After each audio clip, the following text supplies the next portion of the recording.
já agradecendo as presenças que serão também anunciadas, dizer que pode, a priori, surgir a impressão de que, como é um tema ligado à educação, porque fala da contratação de professores, que seria um tema específico da Comissão de Educação.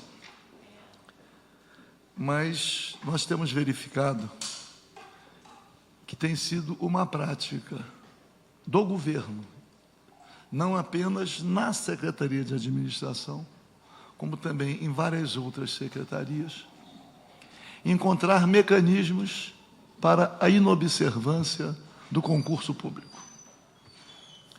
Eu, com muito conhecimento, sem qualquer vaidade, afirmo, até denuncio, que o governo do Estado, aliás, é um projeto de Estado mínimo que perpassa pelo Estado do Rio de Janeiro, o governo do Estado vem tentando desestimular o ingresso no serviço público e vem descumprindo várias normas.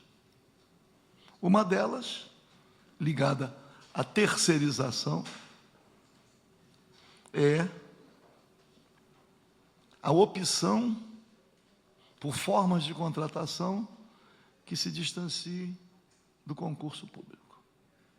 É claro que o governo cuidou também de aprovar aqui na Assembleia Legislativa, pela maioria que tem, o governo cuidou de aprovar normas possibilitando a terceirização de tudo e em todas as áreas.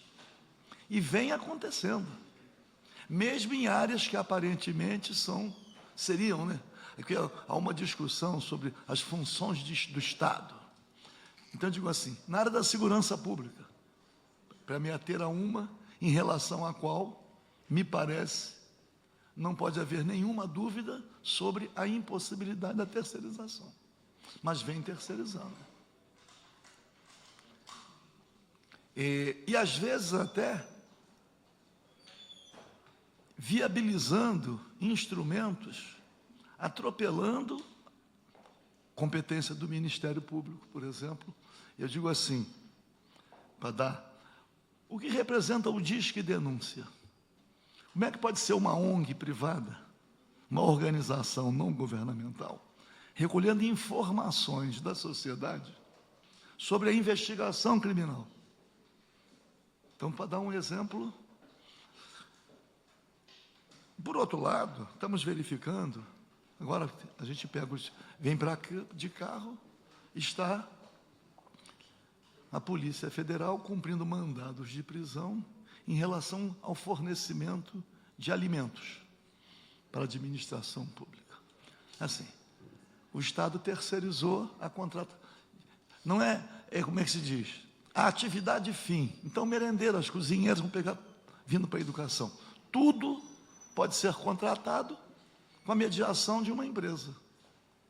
Quando fala na falência ou nas dificuldades do Rio Previdência, basta verificar o grande número de servidores ou de trabalhadores prestando serviço na administração pública, atividades antes executadas por servidores públicos, mas que foram terceirizadas. Aí o Rio Previdência não recolhe recurso. Por quê? O pessoal vai envelhecendo, vai passando para inatividade, e aí o Estado não recompleta os quadros. Mas, e aqui na Comissão do Trabalho, vivo isso com mais intensidade, porque os trabalhadores terceirizados, seletistas, vem aqui. A empresa não paga, desaparece. Se conseguimos, numa fase, com o Ministério Público Federal do Trabalho, a responsabilidade solidária do Estado em relação aos encargos sociais, às dívidas trabalhistas, agora, não tem muito tempo, deve ter um mês, o Supremo Tribunal Federal decidiu que o Estado não responde solidariamente. Muitas vezes a gente faz observações sobre algumas instituições, porque o Poder Legislativo sempre fica muito mais exposto, mas não é nenhum intuito, que eu digo assim, ofensivo. Não, é para chamar a atenção.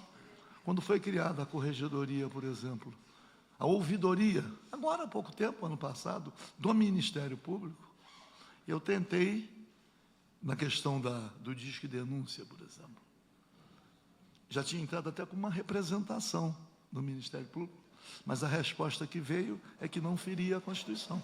Mas quando criou a ouvidoria, eu falei, bom, agora é possível alcançar sucesso. Não alcancei. Na área da segurança pública, a FEComércio passou a ser uma Secretaria de Segurança junto com a Secretaria de Governo. Criou uma outra polícia. É Lapa presente, Meier presente, uniforme diferente, tudo. Então, não sei onde isso vai parar. As últimas medidas agora, para não realizar concurso público, reajustes impossibilitados, redução de despesas. Então, não sei onde nós vamos parar. Supressão de direitos para o servidor público. Eu tenho discutido, e aí, porque eu vou entrar no tema, a Procuradoria-Geral do Estado, é Procuradoria-Geral do Estado ou é Defensoria do Governo? Como é que eu estou tentando trazer esses debates respeitosamente aqui para a Assembleia Legislativa, para que a gente possa encontrar caminhos de modo a que não fiquemos a cada período, a cada governo, nos equilibrando para encontrar outros caminhos, corrigindo o que foi feito no passado, virando, que eu fico a imaginar, quando eu chego, por exemplo, que a gente visita muito, né, no gabinete de um promotor ou de um procurador de justiça, a prateleira lotada, assim, é impossível alguém dar conta de uma tarefa tão grande. Mas quem é o elemento propulsor desse, eu chamo de entulho, que passa pelo Ministério Público, que bate no Judiciário? É o próprio Estado, é o próprio governo. Não há nenhum outro. Por outro lado também, e aí conversávamos, há uma prática de quem se sente lesado por algum ato do governo, processar o Estado. As consequências financeiras que responde, ao final das contas, é a sociedade. Ninguém se preocupa em acionar diretamente o servidor, o chefe de setor, que contribuiu para aquele resultado, com pareceres que são dados, cumprindo ordens. Por que se diz que o servidor público tem que ser concursado? Servidor público não é um empregado do governante. Ele tem deveres, mas tenho conseguido em alguns casos já, para tentar assustar. Não é com o objetivo, quer imaginar que querer prejudicar um servidor que está num cargo de chefia ou direção, ali, às vezes, né, agarrado a uma gratificação. Não é isso, é para tentar demonstrar que o servidor público, ele tem o dever funcional de observar as normas. Então, trazendo para a nossa audiência pública, e é uma matéria que é pertinente à Comissão do Trabalho, aprovamos essa audiência pública, que é a contratação de professores. Quando o governo mandou a mensagem aqui da chamada calamidade pública financeira, eu já li vários pareceres, aliás, e aí quem é do mundo do direito, né, acredito eu, que perceba as atrocidades perpetradas pelo Supremo Tribunal Federal em desrespeito à Constituição. Não são poucas. Não são poucas. Então, foi inaugurada a figura da calamidade pública financeira, que foi uma inovação, mas com a chancela do Supremo Tribunal Federal. Então, mas quando aqui o governo aprovou a sua mensagem, pelo menos, emenda nossa, os concursos públicos já realizados ficaram pelo menos resguardados com os seus prazos até encerrar a calamidade financeira. Estou querendo dizer com isso que os concursados para a Secretaria de Educação, que nós temos situações assim, concursados que cumpriram todas as etapas do concurso. Existe um caso escabroso, por exemplo, na Polícia Civil, para dar um outro exemplo, em que o curso interno para a qualificação faz parte do concurso. É de se presumir que, concluindo o curso com aproveitamento, o ato de investidura há de ser imediato. Não. Faz o concurso, faz o curso e fica esperando sem... Quer dizer, então, é até um desrespeito, que a pessoa, para fazer um curso, num horário de expediente, tem que abrir mão, além de gastar dinheiro, E o desrespeito aos que foram reprovados, que pagaram a taxa também de inscrição e estão vendo que, mesmo aqueles que foram vitoriosos no certame, também não estão... Então, eu quero aqui começar, né? Vou separar aqui para depois a fala. Doutora Débora da Silva, coordenadora de Educação, a professora do Ministério Público, que já chegou aqui cedo, né? Foi a primeira a chegar, né? Eu até pensei, como militar, que eu chegaria primeiro, mas quando eu cheguei aqui, a doutora Débora já estava, né? Pela SEDUC, Maria Tereza Rodrigues, superintendente de administração de pessoal, com quem tenho encontrado diversas vezes lá na Comissão de Educação, mesmo não sendo membro, sou um frequentador assíduo da...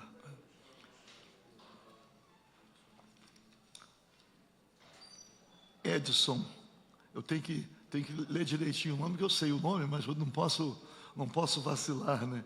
Edson Teramatsu. Eu estive no Japão há pouco tempo, e aí fiquei vendo, não sei se é a origem, né? É japonesa ou o quê? Aí estive lá vendo algumas coisas, fazer um registro aqui, quase que emocionado, né?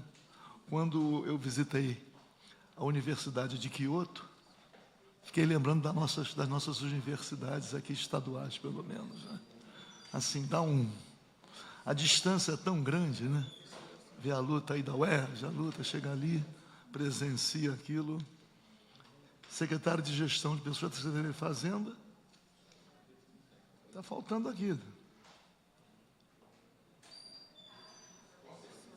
Hein?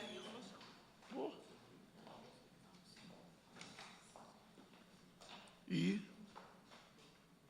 doutor Fernando, que também tem estado... É que eu tenho que fazer um desconto da minha memória. O doutor Fernando tem estado aqui e a gente acaba convivendo, mas não retém imediatamente... É uma correria que a gente fica aqui, mas subprocurador-geral do Estado. Agradecer a presença também. Então, nós vamos para, pelo menos, como é que se diz? Isso aqui não é tribunal, não. Nós vamos ouvir primeiro os reclamantes, né? Agora, então, assim, há uma pressão muito grande, né? Dizendo que tem que fazer a reforma trabalhista por causa do grande número de ações na Justiça do Trabalho. Tem que privilegiar o acordo. Eles não dizem, né, que o grande número representa o descumprimento das normas em relação aos direitos dos trabalhadores, não. Para retirar a Justiça do Trabalho de cena, tem que colocar que o acordado prevalece sobre o legislado, quando sabemos da fragilidade dos trabalhadores diante do capital, como dos concursados diante da massa, diante do Estado, né? É uma inferioridade muito grande, muito grande. De qualquer maneira, nós temos aqui o Rodrigo, dois Rodrigos. Então, vamos começar por um dos Rodrigos, para fazer a...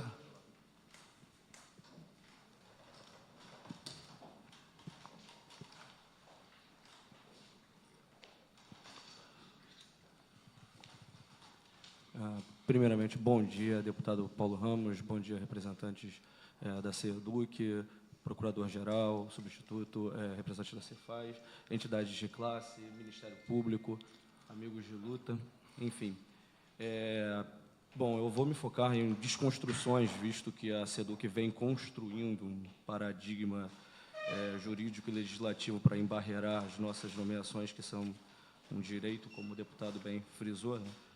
Então, me focando nessas desconstruções, as argumentações constantes e frequentes da CEDUC, tanto em respostas ao inquérito civil instaurado pelo Ministério Público no ano passado, quanto às presenças deles nas comissões e nas audiências públicas realizadas com a nossa temática, sempre se apoiam ou no famigerado decreto 45692, de 17 de junho de 2016, que declara, né, a calamidade pública do Estado do Rio de Janeiro, ou faz uso frequentemente do decreto 45680, de 8 de junho de 2016, o qual, diante do cenário preconizado pela declaração de calamidade pública, trata da reavaliação das despesas operacionais no âmbito dos órgãos e entidades da administração pública estadual. Bom, peço que a gente leia, mais uma vez, o artigo 1º, parágrafo 4º. Logo no início da norma, diz: estão excluídos da disposição deste decreto os seguintes órgãos. A linha A, Secretaria de Estado de Educação. Não se requer muito um poder de leitura para depreender-se que esse decreto exime a CEDUC, desobriga a CEDUC do cumprimento de qualquer medida de reavaliação de despesas.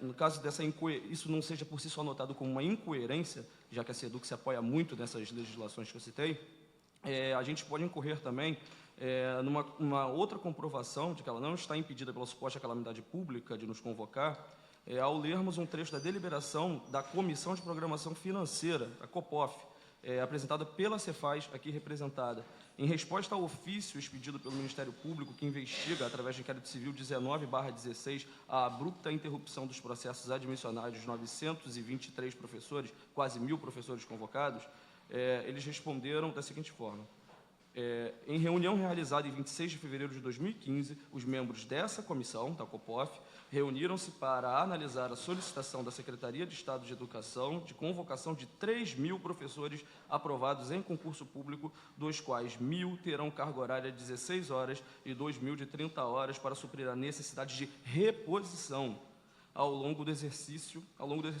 A CEPLAG, ao analisar o processo, declara em seu parecer que a admissão dos profissionais não irá gerar desequilíbrio no orçamento da CEDUC. Repito, não irá gerar desequilíbrio no orçamento da CEDUC, por tratar-se de reposição, concluindo pela inexistência de óbice à contratação solicitada. Encerram com a seguinte deliberação: os membros da Comissão de Programação Orçamentária e Financeira, COPOF, deliberam favoravelmente a convocação pretendida de 3.000 professores, visando garantir a continuidade da função precípua da Secretaria de Educação. Então, a gente exprime que não há impeditivos por parte dos órgãos estaduais responsáveis pelo orçamento público estadual para as nomeações. Isso, eu repito, faz parte do inquérito civil, foi resposta ao Ministério Público. E também que a deliberação é favorável às nomeações, o que se justifica pelo fato de elas tratarem de reposições, o que, ainda segundo o documento, não irá gerar desequilíbrio no orçamento da CEDUC, repito mais uma vez. Além desse embasamento legislativo para alegar as não nomeações, eles também se apoiam na lei de sobrestamento dos concursos públicos para dar uma suposta garantia aos concursados, a lei 7.483/16. Está no artigo 3º dessa lei, inclusive. Alegam que o direito às nomeações está garantido, pois, segundo o artigo 3º da lei que acabo de citar, fica sobrestada a validade dos concursos públicos realizados ou homologados antes da edição do decreto 45.092, até, no máximo, vigência dessa lei. Pois bem, realmente o trecho da lei aparenta trazer alguma tranquilidade aos professores, que não têm nem motivos para ficarem tranquilos, uma vez que estão desesperados e desempregados, consequência dessa mesma crise a qual a CEDUC tanto se apoia, ao qual o governo tanto se apoia para fazer N medidas, muitas vezes até inconstitucionais. Temos casos de professores com dificuldades que já saíram até das dívidas, são professores desempregados, desrespeitados, já saíram das dívidas, da tentativa de solucionar dívidas para já dever além das dívidas, né? Temos professores que estão com dificuldade de pagar o aluguel de sua moradia, inclusive. No caso desses professores, o nosso caso não se refere a convocações, se refere a nomeações. Há uma diferença muito importante nisso. É muito comum na esfera jurídica, eu tenho visto isso nas avaliações das ações individuais e até das ações públicas, a confusão entre os termos convocação e nomeação. Porém, são etapas diferentes de um concurso público. Todos os professores representados nessa audiência já foram convocados, há mais de um ano, inclusive. Isso nos garante o que é judicialmente conhecido como direito líquido e certo. Nós fomos convocados, nós fomos periciados, fizemos todas as partes do nosso processo admissional. Não temos mais expectativa de direito, não esperamos convocações, já o fomos. Isso garante, repito, que é judicialmente conhecido como direito líquido e certo. Para além da convocação, a nomeação é o que encerra o processo admissional, levando ao provimento do cargo. Isso não nos foi dado mesmo após termos sido declarados aptos em todo o processo admissional. A data de validade de um concurso engloba o período da homologação do resultado final até o último dia de sua possível prorrogação. É neste período que ocorrem as convocações. Algumas convocações desses 927, agora 923 profissionais, inclusive ocorreram no último dia da vigência de seus concursos, no último dia do limite de prorrogação. O processo admissional inicia outra fase, encerrando-se com a nomeação e sua consequente investidura. Depreende-se disto que um candidato convocado no último dia da data de prorrogação da validade de um concurso, obviamente será nomeado, pois deste período, o qual a lei em questão diz sobrestar. Ele está dentro de um direito líquido e certo, repito. Assim sendo, mais uma vez, a base de argumentação legislativa não parece dar suporte à não nomeação desses quase 1.000 professores já convocados, portanto, não mais ligados a esse prazo de validade congelado ou sobrestado, como querem chamar.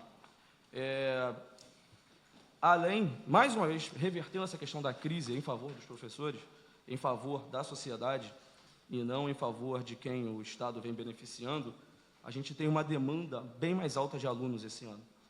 Nós temos falta de professores em sala de aula, isso vem sendo comprovado, inclusive, pela mídia. Vem batendo muito, nesse caso, tivemos a RJTV, no mês que se encerrou, batendo bastante nisso.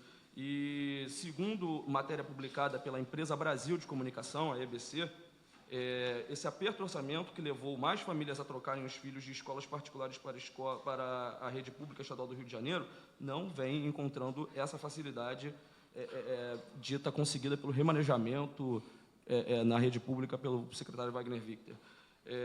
Na verdade, nós tivemos, para o ano letivo de 2016, 27.357 inscritos. Para 2017, isso, no início do ano, no período natural de matrículas, 32.550 inscrições. Não me parece que isso combine com uma prática de deixar o professor concursado, portanto, o professor que foi apto, que provou a sua perícia, e não que chegou através de notório saber, me parece que isso não combina com essa prática de deixar esse profissional fora de sala de aula, né? Para encerrar, eu faço um apelo ao judiciário, que vem julgando as nossas ações, sejam elas de caráter individual, sejam elas de caráter de ações civis públicas, movidas por entidade de classe ou pelo Ministério Público, que foi um grande parceiro nessa jornada. Peço que julguem as provas apresentadas, julguem a legalidade da ação da SEDUC, da ação que a SEDUC vem fazendo. Os processos estão sendo julgados, levando-se a questão da crise tão em conta que a sentença, é proferida quase como um tangenciamento da causa. Até porque, se formos avaliar as questões periféricas à legalidade da ação, como vem sendo feito pelo Judiciário, e se formos levar a crise econômica essa crise econômica seletiva tão em voga, temos que considerar que, segundo mais uma vez uma matéria publicada pela Empresa Brasil de Comunicação, Pezão disse em novembro do ano passado que, enquanto existir a guerra fiscal entre os estados, continuará dando incentivos para que as empresas se estabeleçam no Rio de Janeiro. No entanto, admitiu que o Estado não tem um levantamento completo de quanto foi a renúncia fiscal dos últimos anos e qual o real benefício que ela trouxe em termos de arrecadação e geração de empregos. Um absurdo. Um estudo do Tribunal de Contas do Estado apontou que o Rio deixou de receber 138 bilhões de reais entre 2008 e 2013. Um levantamento realizado pelo PSOL mostra que muitos dos empreendimentos beneficiados com a isenção aparecem inscritos como devedores da dívida ativa do Estado. Em 2015, somando as dívidas de 22 empresas listadas no documento, o montante chega a mais de 9 bilhões. Estamos falando de crise? O cenário parece outro, né? Mas em que... aproveito para falar de uma pergunta indireta que foi proferida em uma das sentenças das ações que muitos dos nossos companheiros de classe de luta moveram. Em que a nomeação de novos professores sanaria a crise? Mais uma vez, considerando esse cenário. Sanará uma futura crise. A mesma de sempre, na verdade. A provocada pelo êxodo escolar, que logo se transforma na desqualificação da mão de obra e no aumento da criminalidade. Pesquisa recente de um ex-vereador no Rio Grande do Sul, uma pesquisa sociológica, mostrou que o êxodo escolar está intimamente ligada à violência de assassinatos, à violência de crimes hediondos.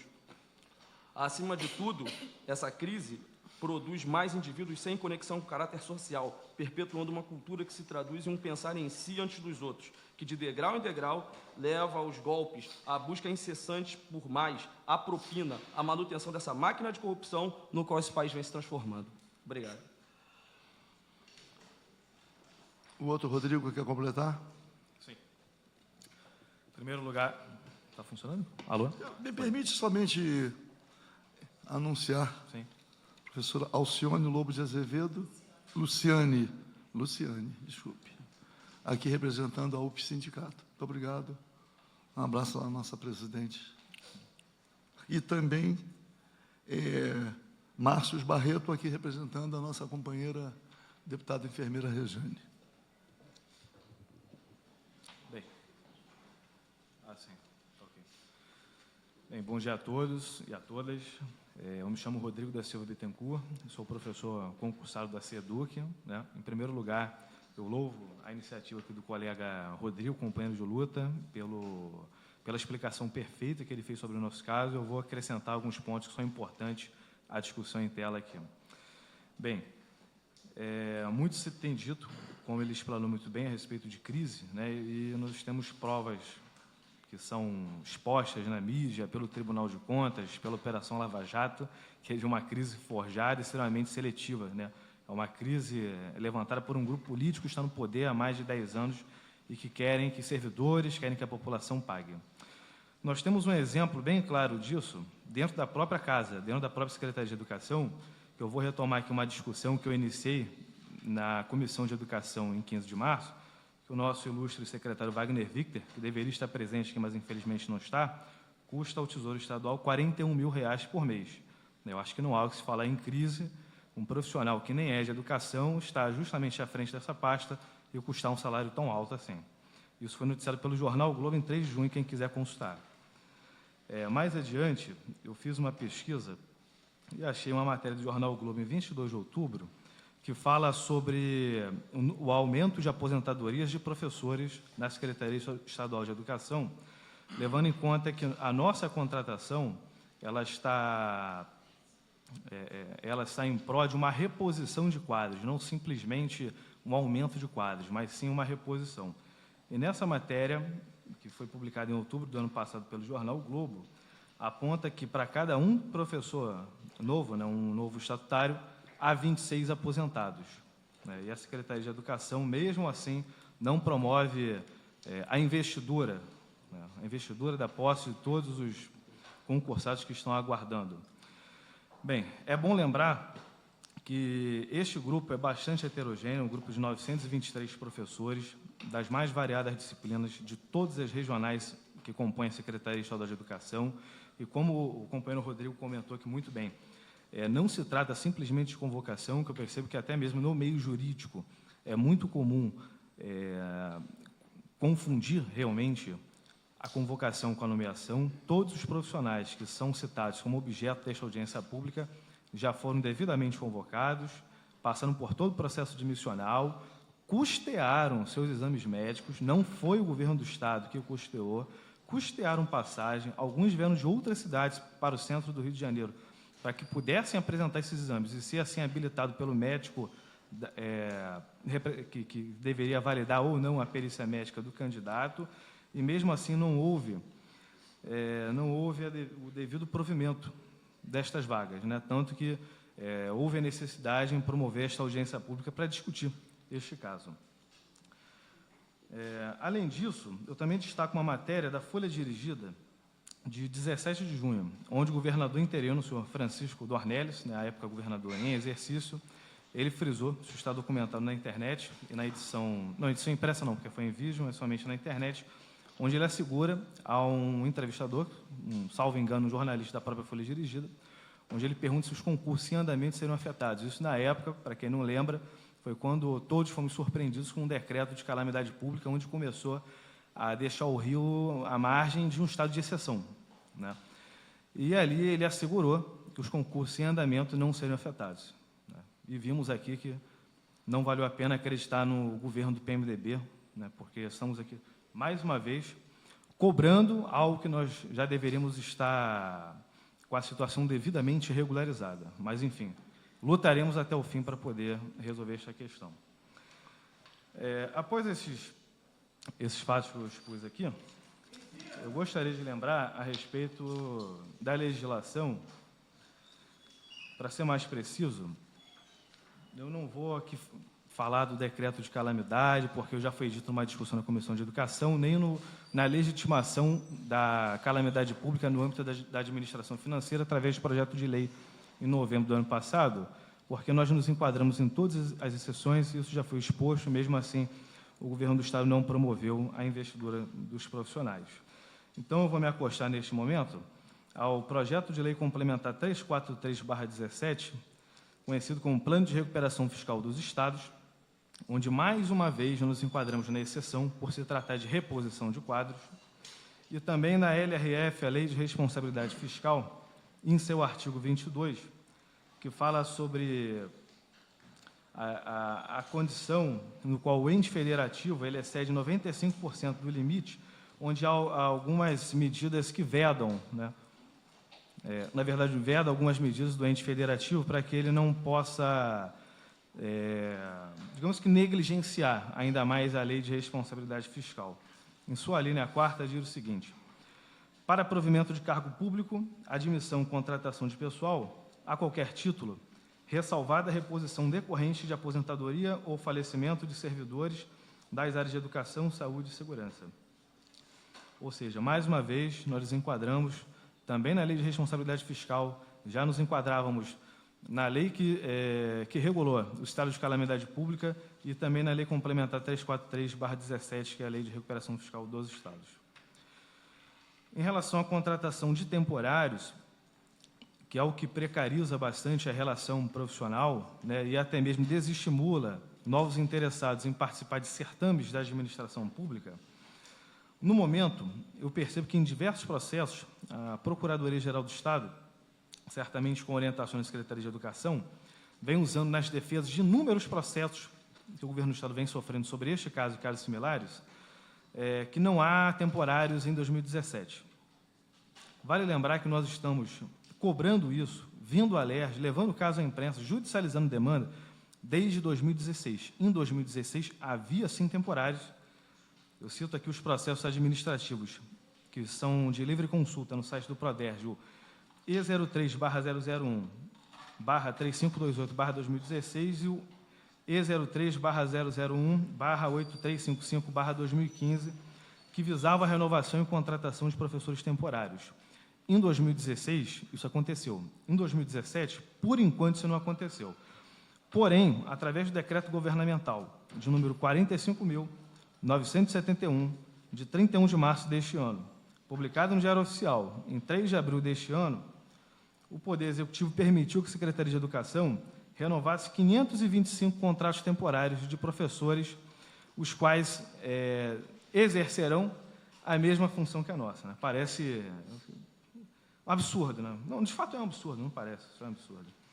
Bem, eu quero destacar que todos os prints das evoluções desses processos administrativos, pelo fato de estarem disponíveis no site do Proderj, eu repassei a todos os membros da Comissão de Educação, a deputados que compõem outros membros, outras comissões desta casa, e sempre ao Ministério Público, em especial a 2ª Promotoria de Educação na capital.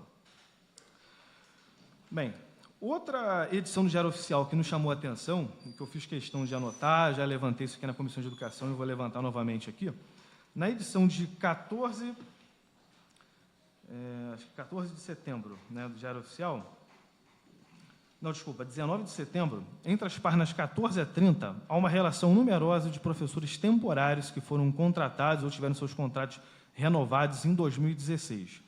Então, só para os senhores terem uma ideia, eu realmente não sei o número, né, mas isso foi montado numa tabela que preencheu as páginas 14 a 30.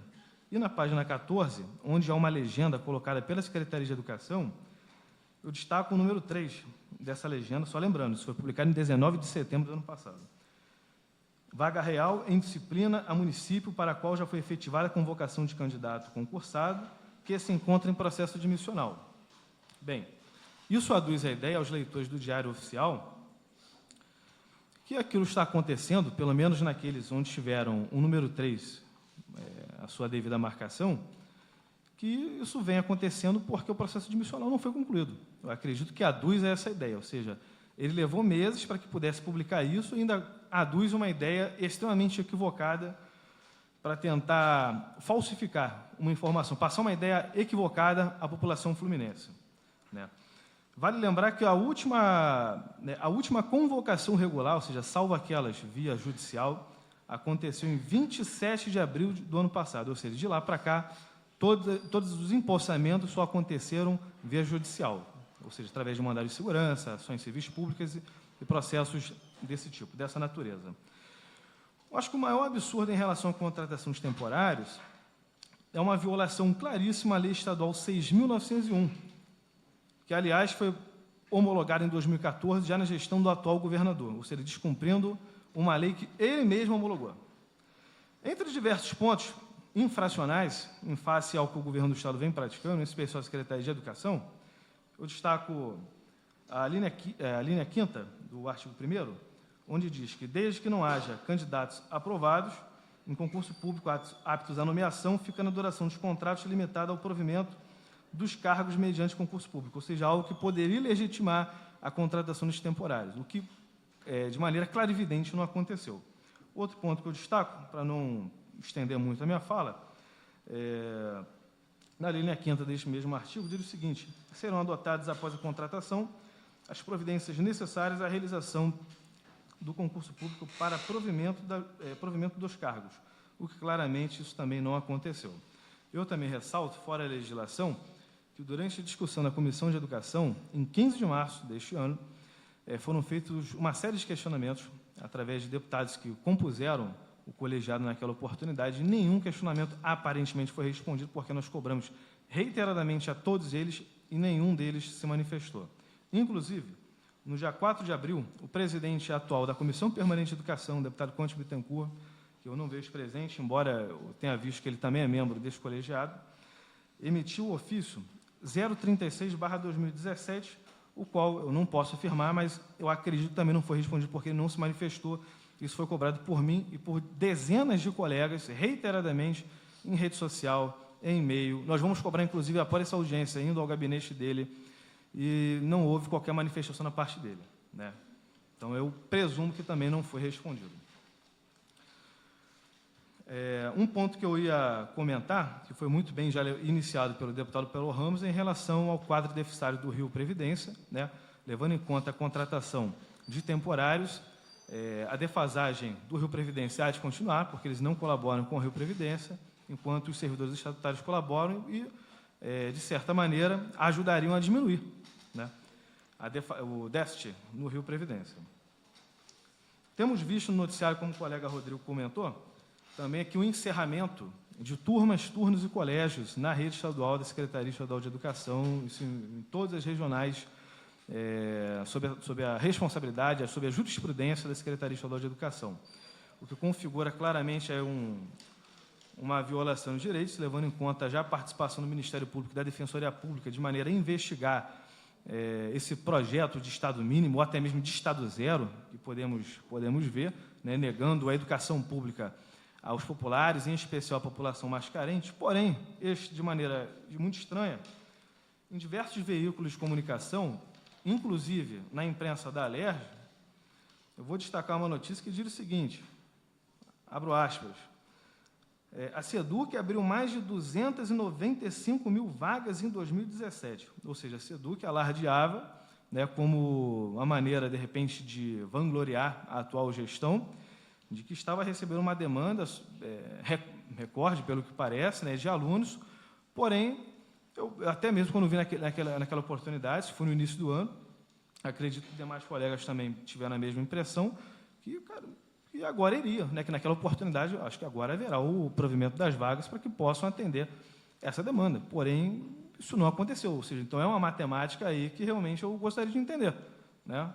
Que tipo de cálculo foi feito para que pudesse atender essa demanda, porque certamente isso seria resolvido com o provimento também das nossas vagas. Ou seja, é uma violação para nós, candidatos, que passamos por um concurso público de maneira legítima, fomos aprovados, passamos em todas as etapas do exame admissional, levando em conta que a convocação foi um processo admissional deflagrado através da Secretaria de Educação, se já assumiu, através dessa deflagração, que havia necessidade de contratação desses profissionais, estão violando também as famílias desses profissionais que dependem, que fizeram planos, que largaram seus empregos, que estão desempregados ou em subempregos, em trabalhos informais, aguardando o provimento dessa vaga que não aconteceu até o presente momento, vergonhosamente, o que leva a nos enxurrar o Poder Judiciário de inúmeros processos, o Legislativo, de audiências públicas, de cobrança em rede social, para que possamos ter uma resposta disso.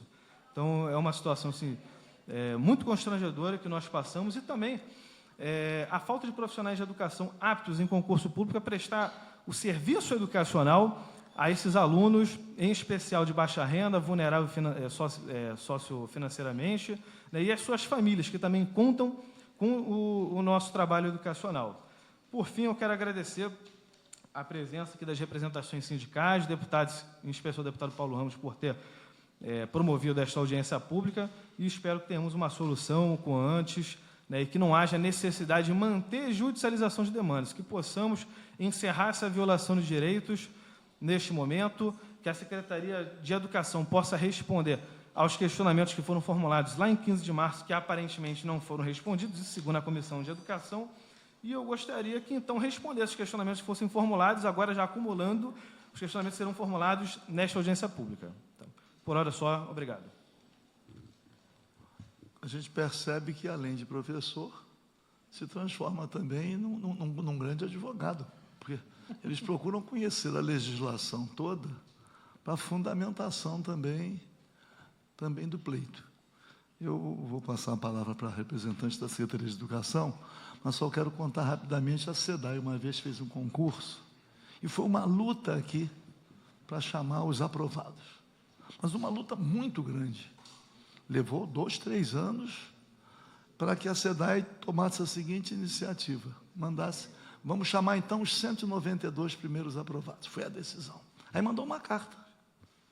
O aprovado recebeu a carta assim, pedindo o comparecimento ao órgão competente da SEDAI, de administração de pessoal, movido dos seguintes documentos. O primeiro, carteira profissional, carteira de trabalho e previdência social, com baixa do último emprego. Então, o que estava desempregado não tinha, já estava desempregado. Mas o que estava empregado, dando preferência à SEDAI, foi no seu local de trabalho e pediu baixa, demissão, deu baixa na carteira, depois que entregou tudo, a SEDAI não chamou. Então, estou dizendo isso porque nós vivemos esses absurdos. Absurdo mesmo. Isso é um absurdo.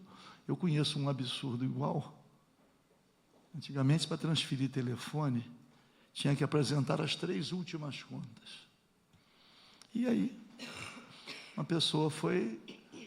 A conta do meio era a segunda via. E a funcionária, na telefônica, não aceitava. Aí estava escrito assim na conta: esta via substitui a original em caso de extravio. E eu fui lá, a mulher, que era atendente, tudo que eu falava, de óbvio, ela dizia: mas só em caso de extravio. Eu falei: mas a senhora sabe o que é extravio? Aí eu expliquei várias formas de extravio e ela repetia, mas só em caso de extravio. Então, estou dizendo o seguinte, eu fico ouvindo as explicações, eu fico lembrando, só em caso de extravio. Por quê? Porque não pode. Porque dá a impressão, muitas vezes, mas porque aqui tem situação, tem oposição. Quer dizer que alguém vai imaginar que um representante eleito, qualquer um, quer destruir o governo, quer destruir a administração. Não é isso, pô. A administração necessita. O pessoal vai se aposentando, faz o concurso. Isso assim, nem fez o concurso. Aí seria uma briga para a abertura de concurso. Não, mas fez o concurso. Cumpriu todas as etapas. Tem a vaga. Está comprovado que tem. Então, tem que judicializar. É o quê? Então, representante aqui da educação, né? Para poder... Amador, Maria Tereza. Maria Tereza, não vou dizer, Maria Tereza, isso me ama. Não vou voltar aquele quadro do Chico Anísio, não sei se os mais idosos aqui lembram, né? Que era uma crítica, uma brincadeira que o Chico Anísio fazia com a esposa do Jango, né? Que está viva aí, dona Maria Tereza, uma pessoa maravilhosa. Então, vamos lá. Prezado representante da Casa Legislativa, senhoras e senhores, bom dia. Em primeiro lugar, gostaria de lembrar que essa pauta, ela já foi abordada justamente na Comissão de Educação no dia 15/3, onde nós apresentamos todos os dados e números da SEDUC. Mas é importante salientar que a SEDUC não é insensível à questão do provimento de cargo público através de concurso, como preconiza a Constituição Federal. Vale ressaltar que, nos últimos 10 anos, nós realizamos 11 concursos públicos para professores. Desses 11 concursos públicos para professores, nós convocamos 71.684 professores. Desses 71.684 professores, admitimos, através de nomeação, 47.172.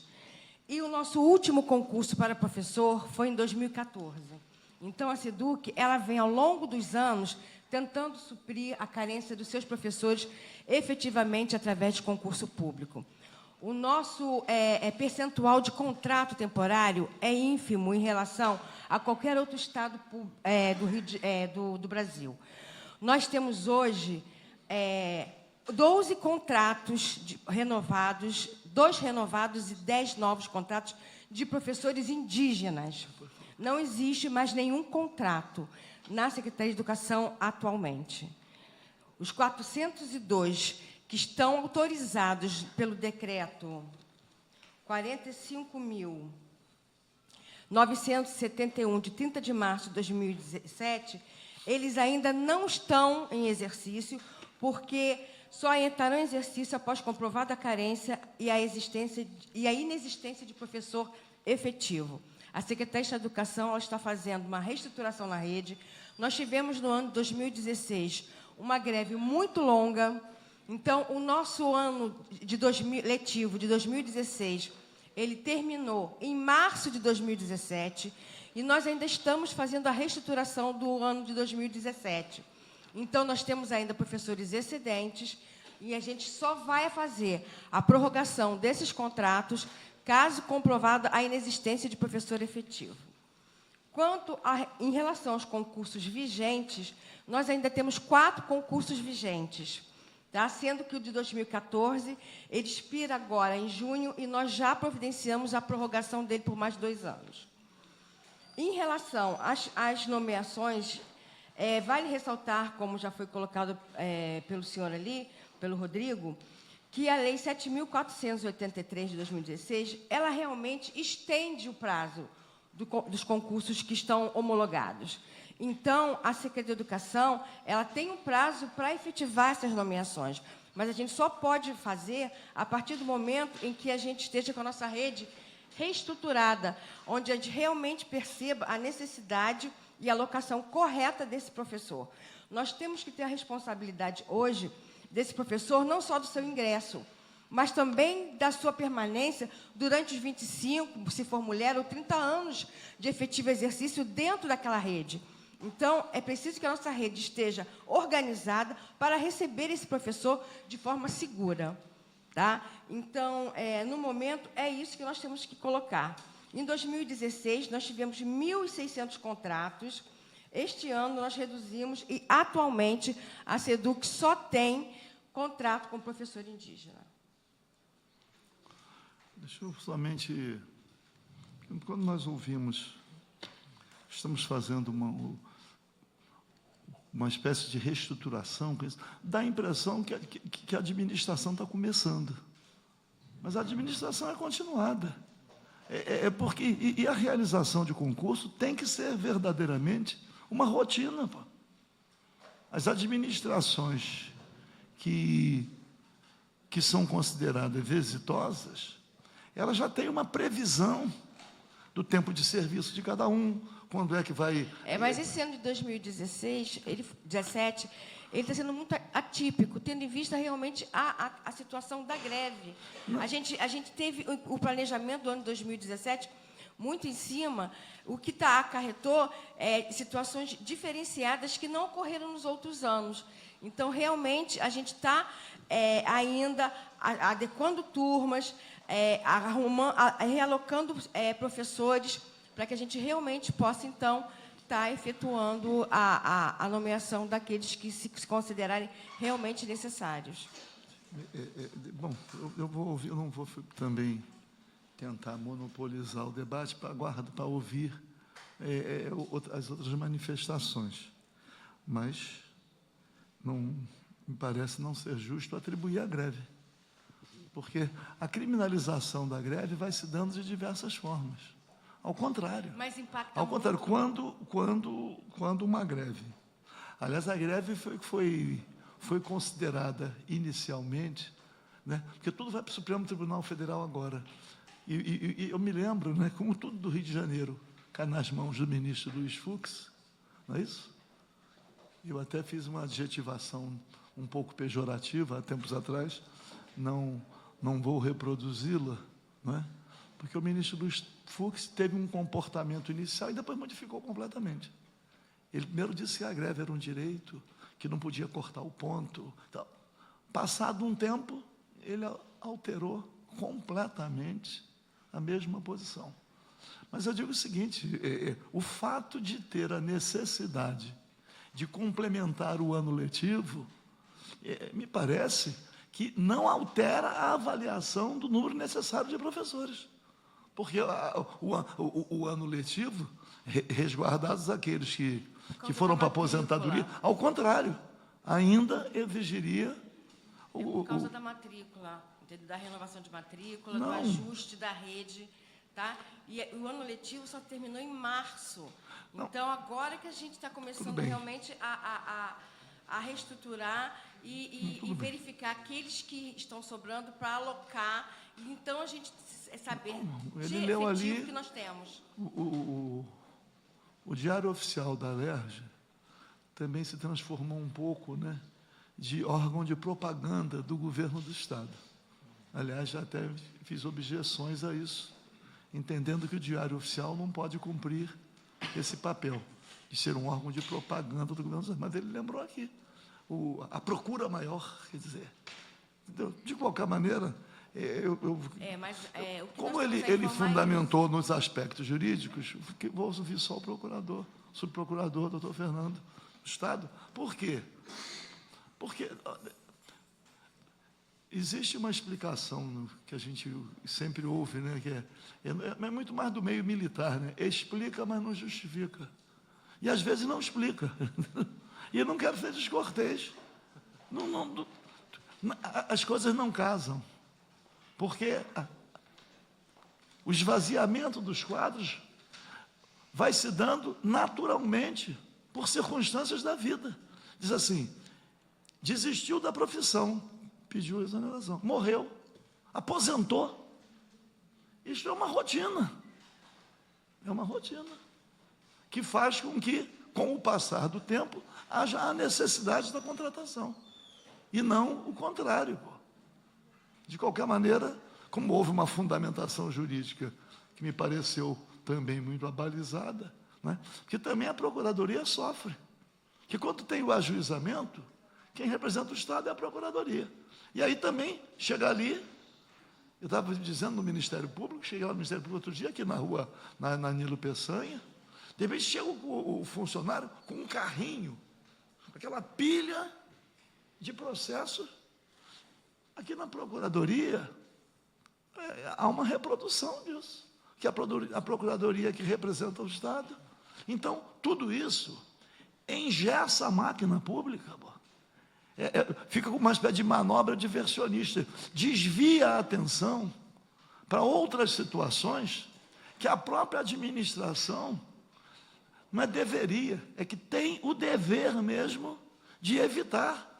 Ao contrário, eu me lembro, eu fui muitos anos da Polícia Militar, que tinha uma expressão assim, em querendo, eles diziam, procure ajuize a ação em querendo. Claro que às vezes não tem jeito, mas a administração, o papel da administração é evitar o ajuizamento, não com protecionismo, descumprindo a lei, ao contrário, cumprindo a lei. Que o Estado tem sido condenado nas custas judiciais, e por vezes não são condenações pequenas. E, aliás, seria interessante, eu vou até, me alertei para isso agora, eu vou tentar verificar, vou consultar a Procuradoria, o que tem representado para os cofres públicos as perdas nas ações judiciais. O que isso tem significado? De pagamento de custas, honorários, etc. Porque, por vezes, o tempo passa, mas a vitória vem. Mas a vida terminou, ou a vida foi vivida em agonia, um sofrimento muito grande. Então, doutor Fernando, diante dessa fundamentação... Né? Obrigado, presidente. Cumprimento a todos os presentes. Com efeito, até começando pelo parênteses que o presidente realizou, Vossa Excelência tem uma noção, em menos de 10 anos, o acervo da Procuradoria-Geral do Estado quase que triplicou o acervo de processos. Então, a Procuradoria tem empenhado esforços no sentido até de orientar a administração na readequação dos seus procedimentos e também tem se preocupado, porque com a reforma do Código de Processo Civil, a perda não é só no final da ação. Agora, a cada grau recursal, o Estado fica exposto a honorários de sucumbência. Então, eu estou no gabinete da Procuradoria-Geral do Estado desde novembro, e isso é uma preocupação permanente da Procuradoria como órgão de Estado. Temos estabelecido parâmetros cada vez mais objetivos para cessação da atuação da Procuradoria em feitos judiciais. Então, é cada vez mais frequente a emissão de dispensas genéricas para não se resistir a pretensões indevidas e etc. Nesse caso aqui, e aqui também destacando meu papel como representante do Estado, eu tenho 16 anos, concursado também, tenho 16 anos de carreira na Procuradoria do Estado. Como eu falei em audiência ocorrida recentemente aqui, no caso do concurso dos bombeiros, muito bem presidida por Vossa Excelência, o papel como representante do Estado não me permite ser irresponsável. E dentro do alcance que tem a Procuradoria, o alcance limitado, a Procuradoria não é gestora da atividade de educação, mas defende os interesses do Estado em juízo e aconselha o Estado em âmbito administrativo, há um fato concreto, que é o fato que o Estado hoje sequer consegue pagar o salário de quem já está vinculado ao Estado. Então, seria uma leviandade, uma irresponsabilidade tremenda conceber a admissão de quase 1.000 professores novos sem a condição concreta de se pagar. E isso quem diz não é só a administração. A ação civil pública movida pelo Ministério Público perante a Terceira Vara de Fazenda Pública fala textualmente: há que se realizar em caso uma ponderação de interesses juridicamente tutelados a fim de solver o aparente conflito. Se, de um lado, tem-se o direito dos alunos de educação preconizado pelo artigo 6º caput da Constituição e dos concursados ao trabalho tutelado pelo artigo 5º, 13 do mesmo diploma legal, não se pode olvidar do outro, tem-se a classe já contratada de professores que não tem recebido sequer os seus salários e não pode se ver mais prejudicada com a repartição dos recursos com um número consideravelmente maior de contratados. Como bem destacado pelo representante da Secretaria de Educação, fato que havia contratados temporários no ano de 2016, mas só a redução drástica desse número, de 1.600 para 18, e não ultrapassando 400 e poucos ao longo do ano de 2017, os quais ainda não foram utilizados, mostra a severidade da situação. Como representante do Estado, não me cabe analisar se é o partido A ou o partido B que está conduzindo a política, se a crise ela é decorrente de XYZ razões. A atuação da Procuradoria do Estado tem que se pautar estritamente pelo que se observa no âmbito da legalidade. Neste caso, o Estado do Rio de Janeiro não pode assumir despesas, compromissos para os quais ele não tem recursos financeiros. Aqui não se está querendo dizer que o Estado do Rio de Janeiro não pretende admitir nenhum dos senhores. Tanto quer admitir que abriu o concurso e convocou os senhores. Mas é um problema concreto. Eu só vou pedir que, assim, eu ouvi todas as ponderações de todos os intervenientes de forma educada e respeitosa. O presidente só gostaria de destacar que, se eu perceber deboche ou descaso do outro lado, eu vou pedir licença a Vossa Excelência para me retirar. Não vou admitir nenhum tipo de gestual ou postura, porque eu fui extremamente respeitoso e levo muito a sério a situação dos senhores. Eu, há 16 anos atrás, passei no concurso público como os senhores passaram e fui o primeiro a não ser nomeado. Então, não vou admitir deboche aqui. Tenho 16 anos de carreira. Lido muito seriamente com a atuação que eu tenho para o Estado. Não estou levando os senhores com brincadeira. Não vou admitir essa falta de respeito comigo. Então, como eu ia dizendo, não há dinheiro. Como se vai descobrir dinheiro? Como se vai gerar recursos? A Procuradoria-Geral do Estado tem se empenhado no sentido de resolver a situação. Tem contado com o auxílio precioso da Assembleia Legislativa, no sentido de potencializar os recursos da dívida ativa, que foi objeto de comentário aqui do presidente da comissão. A Assembleia tem sido de um apoio primordial em buscar, junto ao Tribunal de Justiça, melhores condições para que a dívida ativa seja efetivamente executada. O Estado do Rio de Janeiro, ontem, obteve uma liminar junto ao ministro Fux, que coincidentemente acaba atuando em vários casos de interesse do Rio de Janeiro. Ontem evitamos o bloqueio de mais de 500 milhões de reais, que iria comprometer de modo substancial o custeio das atividades, do salário dos profissionais de segurança pública e dos profissionais de educação. Agora, o fato é que, não havendo recursos, e talvez a Secretaria de Fazenda e Planejamento possa falar melhor dessa forma, sobre esse assunto, não há como o Estado do Rio de Janeiro proceder à investidura dos senhores neste momento. O concurso expira a validade agora em junho, a prorrogação já foi solicitada. Se o Estado tivesse procedendo de má fé ou em desrespeito ao direito dos senhores, ele não estaria providenciando a prorrogação desse concurso. Ainda que não estivesse providenciando a prorrogação deste concurso, a iniciativa do presidente desta comissão resultou numa lei que preserva o prazo de validade do concurso. Portanto, o direito que eventualmente possa advir desse concurso, ele está preservado. E o Estado do Rio de Janeiro, em momento algum, nega a necessidade de admissão de novos professores efetivos, tanto que promoveu o concurso e agora está prorrogando esse concurso. Então, o fato é concreto, o fato não é jurídico. A causa da demora na investidura dos senhores não é jurídica, é de recursos. E aí vai caber a Procuradoria não se imiscui nessa seara. A Assembleia Legislativa tem promovido as discussões cabíveis no sentido de tirar o Estado do Rio de Janeiro dessa situação de crise.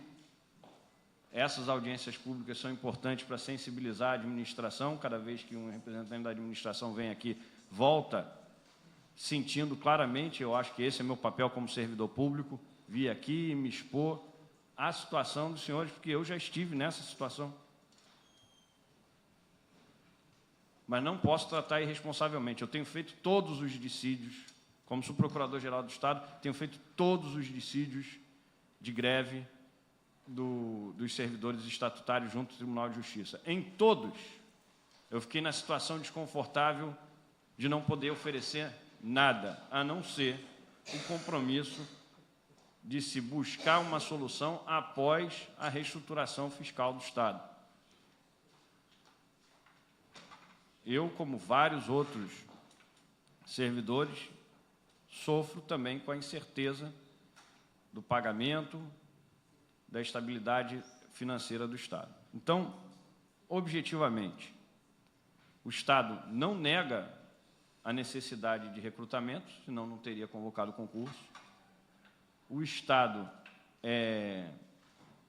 tanto reafirma seu interesse na admissão dos professores, que está providenciando a prorrogação do concurso, mas, apesar dos argumentos dos senhores, o Poder Judiciário do Estado do Rio de Janeiro já reconheceu explicitamente a situação de inviabilidade fática de investidura imediata. A liminar requerida em ação muito bem manejada pelo Ministério Público junto à Terceira Vara de Fazenda Pública, a liminar foi negada, reafirmando os argumentos que o Estado vem apresentando. Então, não há negativa. Tanto que, mais do que promover o concurso, mais do que prorrogar o concurso, os senhores foram convocados. E aqui cabe um reparo até na condição de professor de Direito Administrativo. Embora a convocação sinalize de forma mais intensa até o interesse do Estado em admitir os senhores todos, o vínculo dos senhores com o Estado só começa com a investidura. E a investidura só ocorre a partir da nomeação. A distinção foi bem feita pelas duas exposições realizadas. O que falta para os senhores é a nomeação, posse e entrada em exercício. Que o Estado, impessoalmente, já manifestou seu interesse em fazê-lo. Agora, sob o ponto de vista de responsabilidade, e não uma responsabilidade fiscal, uma responsabilidade jurídica ou legal abstratamente considerada. A responsabilidade com a vida dos senhores. Responsabilidade com a vida dos senhores. Eu tenho olhado no rosto de cada um dos servidores do Estado que é levado a confrontar a administração pública em dissídio coletivo, aqui nessas audiências públicas no Parlamento Fluminense, e percebo a insegurança, a dificuldade que é para um servidor não ter a garantia de receber regularmente seus vencimentos. Essa é uma situação reconhecida como inaceitável pela própria administração. Então, o Estado do Rio de Janeiro não pode se complicar, se comprometer ainda mais nesse compromisso sem a garantia de que haverá esses recursos. esse fato já foi reconhecido judicialmente, a questão está posta no judiciário. Esperemos, e aqui eu louvo a iniciativa da Comissão de Trabalho, o deputado Paulo Ramos sempre tem buscado justamente evitar esse tipo de conflito. Cada ação judicial, como bem disse o deputado Paulo Ramos, é um fator de instabilidade social, é um fator de gasto adicional por parte do Estado do Rio de Janeiro, porque demanda o Ministério Público, demanda a Procuradoria-Geral do Estado, demanda o Judiciário. Então, o ideal é que se resolva sem a necessidade do Estado do Rio de Janeiro prosseguir na judicialização desse tema. O que, no final das contas, todos queremos é, efetivamente, a admissão dos senhores, na medida do possível. E, mais do que isso, como bem destacado pelas duas exposições, a educação é a área preservada, ressalvada explicitamente na Lei de Responsabilidade Fiscal, no plano de recuperação que foi aprovado pela Câmara dos Deputados, no plano que está previsto a ser aderido pelo Estado do Rio de Janeiro. Está evidenciado que as 231 vagas originalmente oferecidas, e deve-se destacar isso, o concurso foi feito para 231 vagas e o Estado foi além das vagas que estavam abertas, reconhecendo a necessidade de preenchimento, reposição dos quadros. Mas, responsavelmente, eu não posso comprometer o Estado do Rio de Janeiro com nada além disso. Desculpe-me pelo desabafo, mas tem certas posturas que eu não posso tolerar. Agradeço a atenção dos senhores e fico à disposição dessa comissão para qualquer outro esclarecimento. Muito obrigado, presidente. Doutor Fernando, agradeço. Eu, na verdade, não percebi, assim, nenhuma manifestação desrespeitosa, não vi. Eu sei, mas não... Porque a audiência pública é para confronto de ideias. A audiência pública não é uma manifestação na escadaria. A audiência pública tem o papel de trazer as partes que podem contribuir para uma solução. Mas eu tenho que registrar, nós estamos vivendo uma situação que eu chamo política, que gera também muitas incompreensões em relação às deliberações do próprio Poder Executivo, que culmina por comprometer a ação da Procuradoria-Geral do Estado. Vou dar, assim, exemplos dos dias atuais. Ontem, nós concluímos a votação de uma mensagem do governo para a chamada compensação com créditos tributários das dívidas do governo com algumas concessionárias de serviços públicos e fornecedoras de combustíveis. O governo, e foi aprovada a mensagem, o governo resolveu transformar em crédito tributário as dívidas pendentes com as fornecedoras de energia elétrica, gás pouco, gás é muito pouco, telefonia, telecomunicações. E aí, eu aprovei aqui uma comissão, que vai ser constituída semana que vem, para acompanhar a agilização da cobrança da dívida ativa. Porque houve muita resistência, e tem havido, para fazer o chamado mutirão para a cobrança da dívida ativa. Com muita pressão, com muita discussão, algumas iniciativas iniciais estão em andamento a partir da Procuradoria-Geral do Estado. Aliás, tendo resistência no Tribunal de Justiça. Estivemos lá com o presidente, há resistência, por isso que a gente quer ver se a Assembleia Legislativa dá uma ajuda para a agilização. Mas o que causou estranheza foi que o governo nem aceitou uma emenda, também vai transformar em crédito. Mas se essas concessionárias têm dívida inscrita, têm débitos inscritos na dívida ativa, por que também não buscar uma compensação? Vamos dizer, vou dar um exemplo assim, se a Light vai conseguir transformar em crédito tributário uma dívida que o Estado tem ao longo desse período, por dificuldades reconhecidas financeiras, de 500 milhões. Mas a Light tem é uma grande também devedora. Vamos admitir, a Light tendo 200 milhões, por que não compensa também? Essa emenda não foi acolhida. Surpreendentemente, o Estado estaria simultaneamente cumprindo com a sua obrigação de pagar o devedor, mas também cobrando aquilo que esse fornecedor deve ao Estado. Pô. Foi uma luta.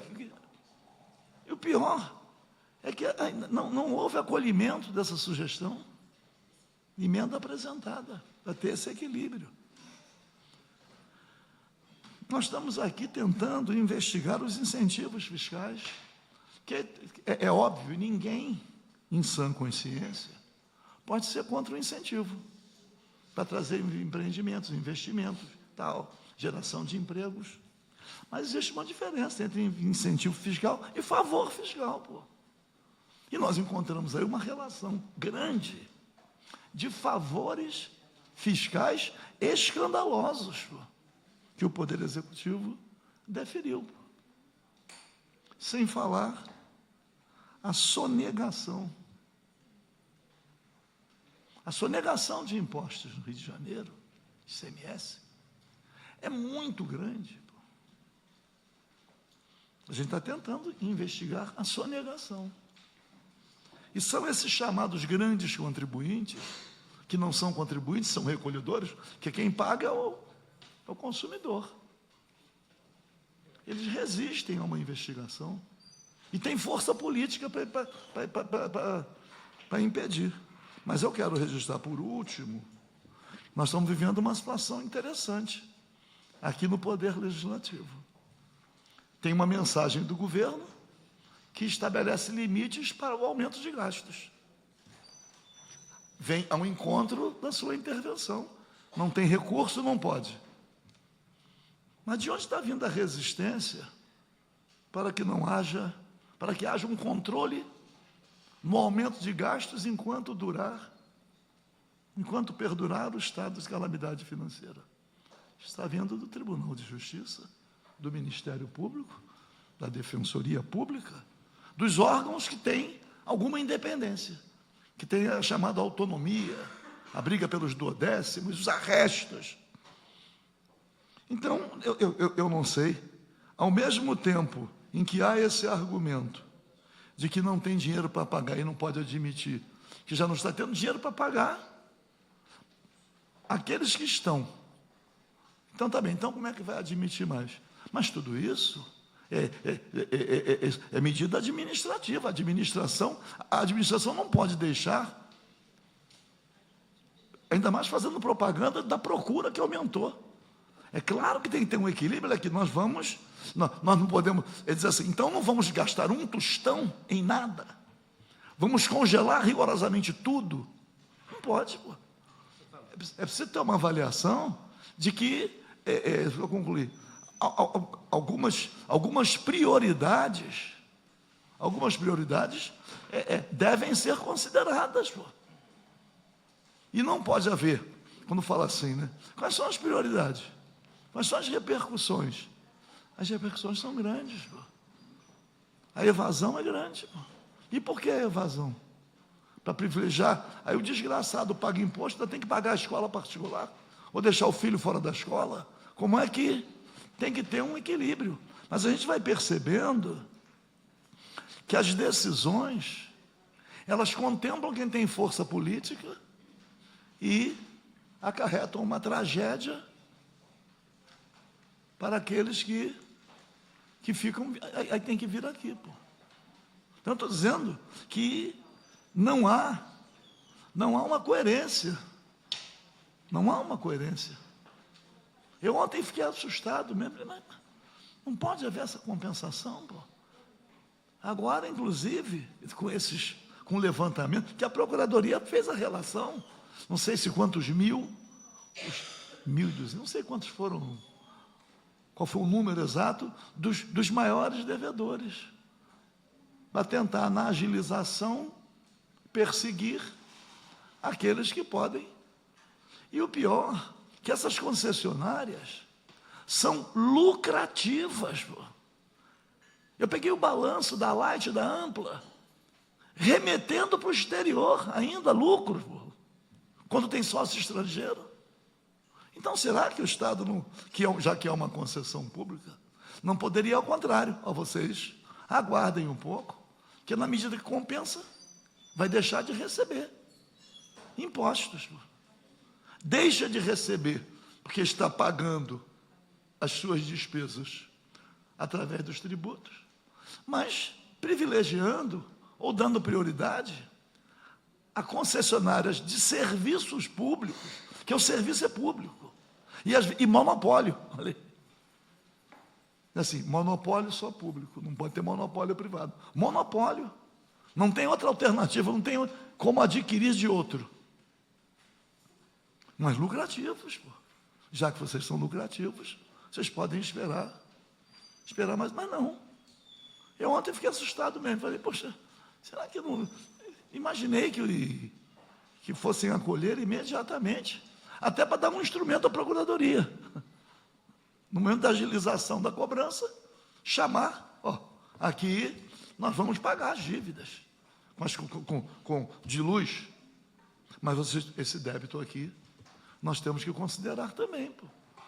E aqui eu devo registrar e agradecer o apoio que a Assembleia tem dado ao esforço ingente, que muitas vezes era solitário, e agora a gente conta, sempre contou, e agora estamos contando com um apoio muito próximo da Assembleia nessa luta aí para... Então, eu só quero considerar passageira a sua afirmação peremptória. Não podemos. Claro que pode, pô. Pode. A decisão política tem que sopesar prioridades, pô. Não pode ser uma coisa assim. Até quando, então? Até quando vai durar? Até quando? Mas, ao mesmo tempo, a máquina não pode parar. Tem que... É um equilíbrio que se busca.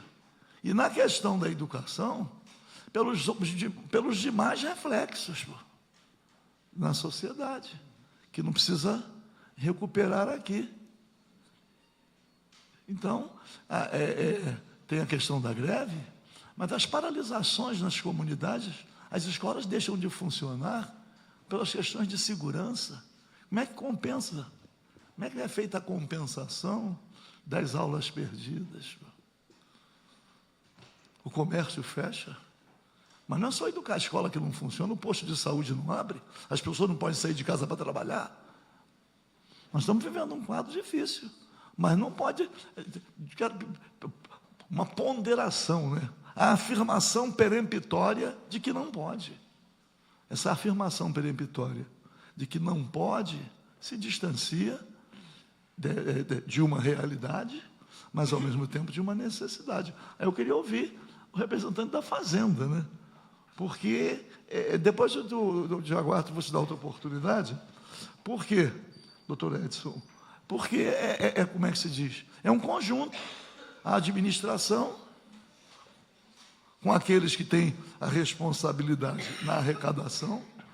Quero até adiantar que vou fazer um debate aqui, trazendo a Fazenda, sim, sobre um tema, porque eu já adianto que não tem a ver com a nossa audiência pública, que é a forma de pagamento dos impostos, através do Código de Barra, que eu recebi um estudozinho preliminar de um amigo que entende dessas questões ligadas à informática, e ele me assevera que é possível, no Código de Barra, ao ser efetuado o pagamento de uma conta, por exemplo, de gás, de luz, já no Código de Barra, ser feita a diferenciação. Aquilo que vai para a conta da consumidora, fornecer concessionária, e aquilo que vai para a conta do Estado. E eu até propus, o Estado abre uma conta específica para cada fornecedor, para cada concessionária, e ao pagar, teremos a verdade tributária. Já cai na conta específica, eu não sei, mas é algo que vai ficar para frente, mas nessa questão, quer dizer, é possível trancar a admissão de qualquer servidor público por causa da dificuldade, ou isso tem que ser conduzido também com a Fazenda, de modo a buscar um equilíbrio? Como é que... Por favor, doutor. Bom, bom dia a todos. Bom, eu já ouvi aqui todo mundo, acho que as questões centrais já foram colocadas, tanto de um lado quanto de outro lado, se é que existem dois lados essa questão, né? Eu acho que todo mundo está imbuído de solucionar esse problema. Não tem muitas considerações a fazer, presidente, em relação ao que foi colocado pelo Rodrigo. O Rodrigo também, né? São dois Rodrigos. Narraram aqui um histórico do que efetivamente aconteceu, as decisões do COPOF, citaram os decretos, a lei de calamidade, a LRF, enfim. Bom, da nossa parte, assim, primeiro que a Secretaria de Fazenda, como todo mundo já sabe, hoje ela é resultado da união, né, da incorporação que a Secretaria de Planejamento, da qual eu fazia parte, ocorreu no início do ano. Então, hoje a Secretaria de Fazenda é um órgão bastante complexo, né? Nós temos lá, eu realmente não tenho nem de cabeça quantas subsecretarias são diversos temas. Então, é evidente que, mesmo representando a Secretaria de Fazenda como um todo, eu não seria capaz de responder a todas as questões que dizem respeito à arrecadação, receita, até porque a nossa área é a área de gestão de pessoas. Em relação à gestão de pessoas, eu ouvi aqui a Maria Tereza, e, assim, historicamente, já há muitos anos, acredito que muitas gestões, inclusive, a gestão da área de RH da educação tem uma independência, não existe uma interferência em alguns temas em relação à gestão de pessoas na educação, até justamente pela sua complexidade, né? As questões pedagógicas, enfim. Lógico que nós temos acompanhamento dos números, do que efetivamente ocorre. Esse processo, inclusive, de contratação que já passou pelo COPOF, é evidente, ele foi analisado pela, então, CEPLAG, né? E a gente fez as menções técnicas necessárias, baseado no orçamento e nas condições que foram apresentadas, mas a educação tem as suas questões internas, que não dizem respeito à Fazenda. Então, quando a Tereza coloca da necessidade de reorganização da rede, do período letivo que acabou somente em março, e das análises que eles têm feito em relação a isso, não nos cabe tecer qualquer comentário em relação a isso, né? Acho que o doutor Fernando também já explanou com absoluta clareza a situação que a gente vive no Estado. Eu tive a oportunidade, inclusive, de participar de uma audiência pública, deputado, foi até no auditório aqui, acho que foi no final do mês de março, com o pessoal da saúde. Foi uma audiência bastante complicada. Acho que nós tínhamos lá perto de 100 pessoas no auditório, num momento muito difícil. Então, assim, passamos lá 4 horas debatendo as questões, e, em momento algum, inclusive, a pauta, se a pauta foi tratada durante 5 minutos, durante 4 horas, foi muito, né? Até porque os ânimos estavam muito exaltados, mas a gente, representando o Estado, representando o governo, a gente ouviu pacienciosamente, inclusive, né, colocações que, vamos colocar assim, excederam um pouco o bom tom de um convite que nós recebemos para participar da audiência. Mas, enfim, como o doutor Fernando colocou, a situação do Estado, acho que é de conhecimento de todos, né? Os jornais estão aí todos os dias noticiando o que está acontecendo, então não preciso ficar repetindo aqui o que todo mundo já sabe. E, inclusive, o deputado agora, até separei uma frase que ele colocou, que a decisão política não pode sopesar as prioridades, né? E até complementando, então, o que o doutor Fernando já abordou, a nossa prioridade hoje é pagar a folha de pagamento, objetivamente. Nós estamos no dia 1º de junho e o Estado não concluiu o pagamento da folha de abril. Dos inativos, boa parte dos inativos, boa parte das pensionistas.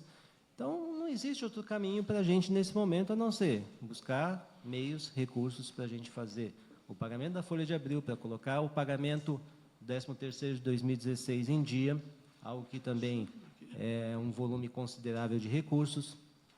Isso enfrentando N situações não previsíveis. A gente trabalha com variáveis que não são... não podem ser planejadas nem previstas, né, como os arrestos, enfim, do mesmo jeito que se noticia a crise financeira do Estado, todo dia a gente é surpreendido com, né, o doutor Fernando pode falar melhor sobre isso, mas todo dia existe a perspectiva do dinheiro ser arrestado. E é um dinheiro que vai ser arrestado, que não vai se pagar a folha de inativos e pensionistas, inclusive da área de educação, enfim. Eu até usei essa expressão da outra vez, não sei se fui compreendido, acho que não, na ocasião, nessa audiência. A gente vive uma situação dramática, essa é a verdade, e uma situação que carrega um ineditismo que ninguém nunca viu. Eu sou servidor público, tenho mais de 25 anos de trabalho nessa área de recursos humanos, folha de pagamento, gestão de pessoas. Assim, confesso que nunca vi algo nem sequer parecido com o que a gente enfrenta no Rio de Janeiro. O desafio, ele é cotidiano, é diário, ele é muito grande e ninguém tinha a receita para enfrentar esse momento. Não vou aqui adentrar no mérito de o porquê se chegou ou não se chegou no momento, quais foram as razões que nos levaram a isso. Mas como membro de área técnica, eu posso dizer isso, não existe cartilha. Ninguém nunca previu. A gente até, às vezes, comenta que quem participou da redação da Lei de Responsabilidade Fiscal lá no final da década de 90, início da década, no ano 2000, acho que foi no ano 2000, né? Talvez não tivesse imaginado que um dia o artigo 22 e o artigo 23 estariam em discussão como está hoje. Tanto que a gente tem dificuldade até de interpretação em relação a isso. A Procuradoria tem sido muito ativa em relação a isso, para analisar situações do que se pode ou não se pode praticar, né? A gente tem uma discussão muito grande em relação a podemos conceder progressão aos servidores, podemos conceder promoção aos servidores, que é um direito, né?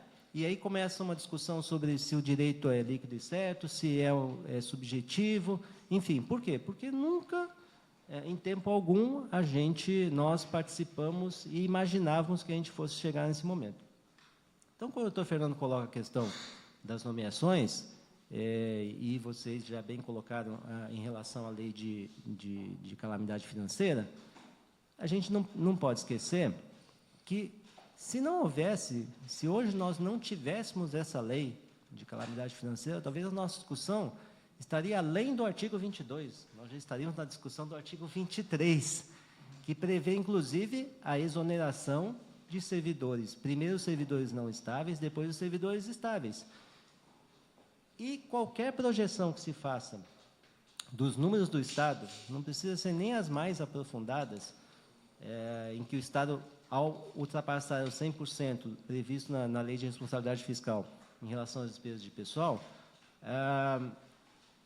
a gente já sabe, sem entrar no detalhe do número, de que a demissão, a exoneração de servidores não estáveis, ou seja, aqueles que estão ainda em cumprimento de estágio probatório, não seria sequer suficiente para cobrir parte, né, desse rombo. Já estaremos discutindo realmente a demissão dos servidores estáveis e quais são as regras, inclusive, porque existe uma lei federal 9.000, não me lembro, não me recordo exatamente do número, mas existe uma lei federal que, em algum momento, se previu essa possibilidade de demissão de estáveis, certamente hoje a gente estaria... esse seria o tema, né? Não teria nenhum tipo de espaço para se discutir, inclusive, a questão de novas nomeações, né?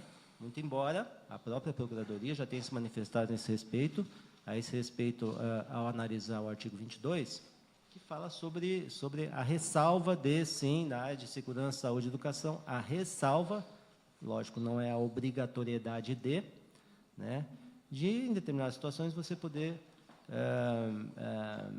fazer essa nomeação. Então, assim, eu não sei se eu tenho muito mais a acrescentar em relação a isso, presidente. E, enfim, estamos à disposição para as indagações que se fizerem pertinentes e necessárias. Por não? Só por favor.